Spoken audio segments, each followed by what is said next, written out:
Assalamualaikum warahmatullahi wabarakatuh. Perkenalkan, nama saya Ditya Rama. Di sini saya akan menjelaskan tentang financial market. Apa itu financial market? Financial market itu adalah tempat di mana banyaknya sekali transaksi keuangan yang terjadi di dalamnya. Transaksi keuangan seperti apa? Transaksi keuangan di sini seperti penjualan surat berharga yang dilakukan oleh pasar modal maupun penjualan mata uang yang dilakukan oleh pasar uang. Di dalam financial market ini terdapat dua jenis pasar. Yang pertama itu adalah pasar modal atau yang disebut capital market.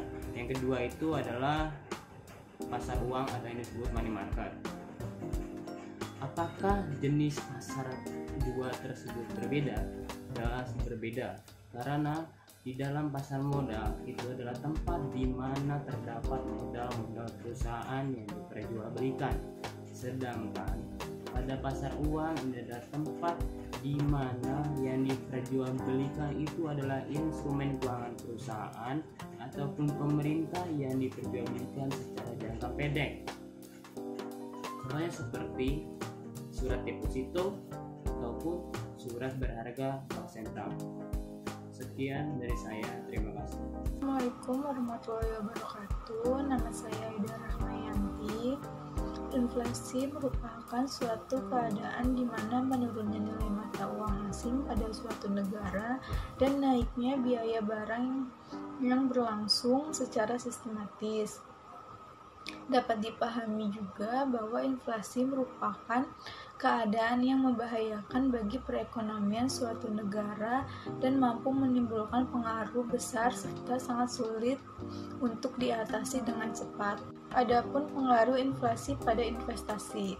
Inflasi memiliki pengaruh besar terhadap investor dalam berinvestasi. Para investor menginginkan adanya inflasi aktual atau inflasi yang diharapkan. Dalam artian, jika inflasi jauh lebih tinggi dari perolehan investasi, maka investasi itu akan dibatalkan dan begitu pula sebaliknya. Tujuan peramalan pergerakan nilai tukar valuta asing menurut The Framing: 1. Untuk mengetahui pergerakan nilai tukar valuta asing dapat diramalkan. 2. Untuk mengetahui apakah analisis fundamental dan analisis tekstual dapat digunakan.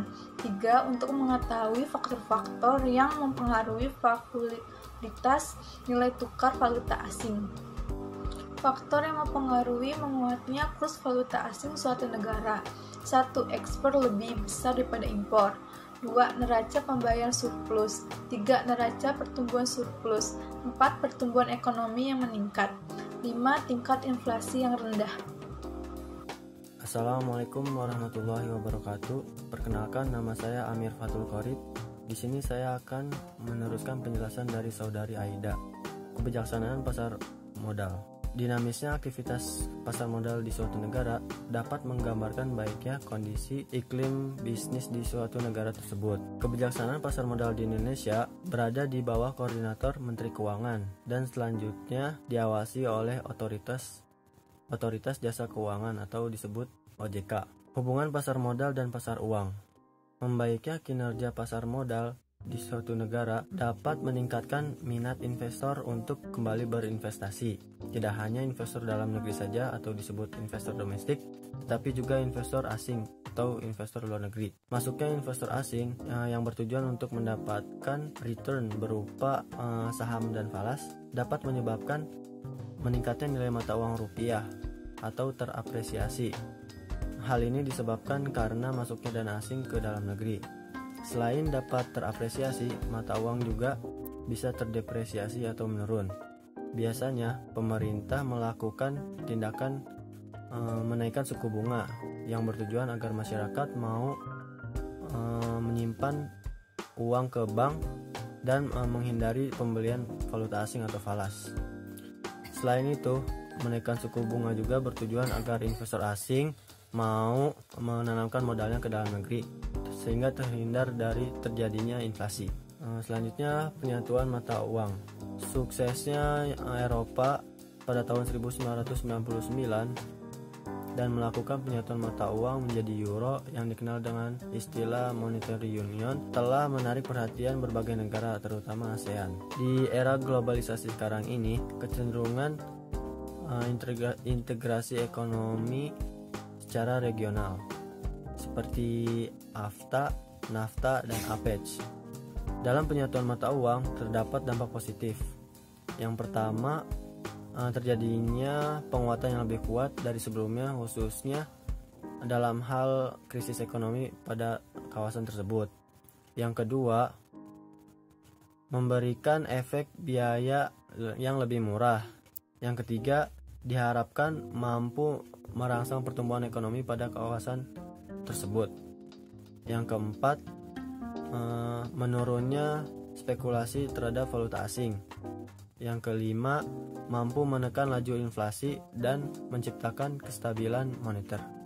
Selain dampak positif, dalam penyatuan mata uang juga terdapat dampak negatif. Yang pertama, tidak semua negara mempunyai konsep ekonomi yang sama.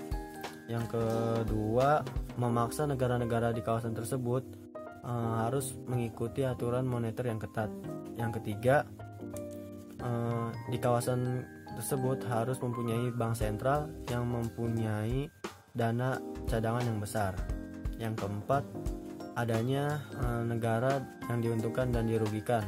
Yang diuntungkan yaitu negara yang sebelumnya struktur nilai mata uangnya lemah menjadi kuat, dan yang dirugikan adalah negara yang sebelumnya struktur nilai mata uangnya kuat menjadi setara atau lemah.